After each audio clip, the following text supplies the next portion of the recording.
अस्सलाम वालेकुम स्टूडेंट्स, मैं हूं सर राहिब और आप देख रहे हैं मेरा YouTube channel maths with Rahib, maths with sir Rahib. कैसे हैं आप लोग? सब खैरियत से हैं? ठीक है, यकीनन आप सब खैरियत से होंगे।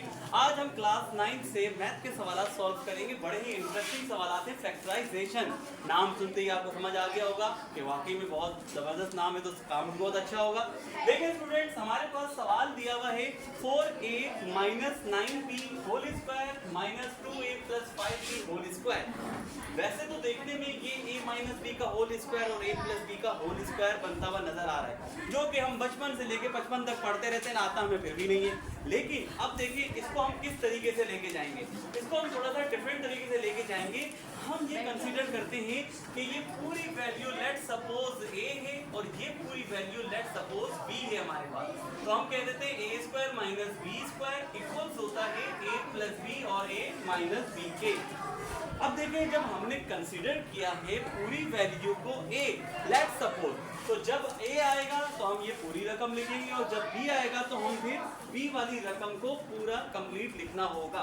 कैसे? ये देखिए 4a माइनस 9b ये हो गया a हमारे पास, b की वैल्यू हमारे पास हो गई 2a प्लस 5b ये हो गया हमारे पास a प्लस b, और इसके बाद दूसरी वैल्यू हमारे पास आ रही है a माइनस बी, तो हम लिखते हैं a यानी कि 4a माइनस 9b, और फिर हम कहते हैं माइनस b, b की रकम है 2a प्लस 5b।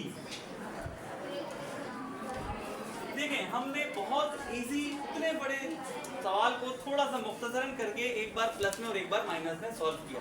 देखिए अब ये मजीद जो है क्लोज होता जाएगा। कैसे? ये देखिएगा, आपके पास है 4a माइनस का 9b, ये प्लस इन दोनों के साथ मल्टीप्लाई हुआ तो 2a प्लस 5b वैसे ही आ गया।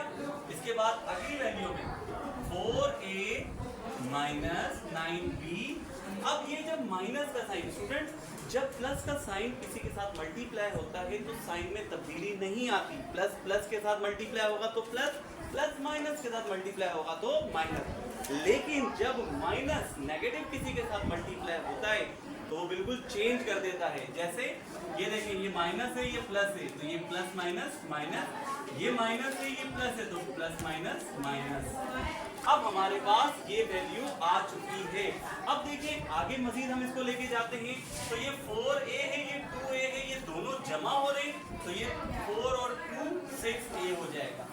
इसके बाद 9 और 5, देखें 9 माइनस का है 5 प्लस का है, क्योंकि दोनों b आ रहे हैं तो हम कोफिशिएंट के हिसाब से वेरिएबल्स को देखेंगे। तो 9 में से जब आपने 5 को माइनस किया तो आपके पास रह गया 4, ठीक है, 4b आपके पास रह गया।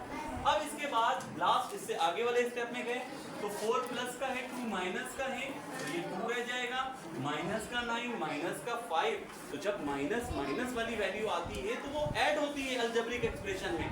अब हम इसको जमा करते हैं तो 9 और 5 कितना हो जाता है? ये हो जाता है आपके पास 14, ठीक है। अब आपके पास ये वैल्यू आ चुकी है, लेकिन ये अभी आगे भी हल होना बाकी है, अभी भी इसमें वैल्यू खत्म नहीं हुई है। कैसे? आप सोचेंगे स्टूडेंट के सर यहाँ तक तो क्लोज हो गया, इससे आगे कैसे हो सकता है?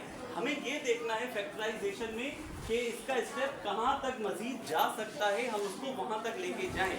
देखें, अब इन दोनों में हमारे पास कॉमन वैल्यू आ रही है 2, क्योंकि 2 के टेबल में 6 भी आता है और 2 के टेबल में 4 भी आता है, तो एक तो ये हो गया। अब इससे आगे जाएं, उसके बाद भी मजीद कॉमन बन रहा है, क्योंकि 2 के टेबल में 2 भी है और 2 के टेबल में 14 भी है, 2 7 का 14। अब ये दो वैल्यू आप इसमें मल्टीप्लाई होंगे तो 2 2 4, 3a माइनस 2b, इसके बाद a माइनस 7b। स्टूडेंट अब हम कह सकते हैं दैट इज आंसर।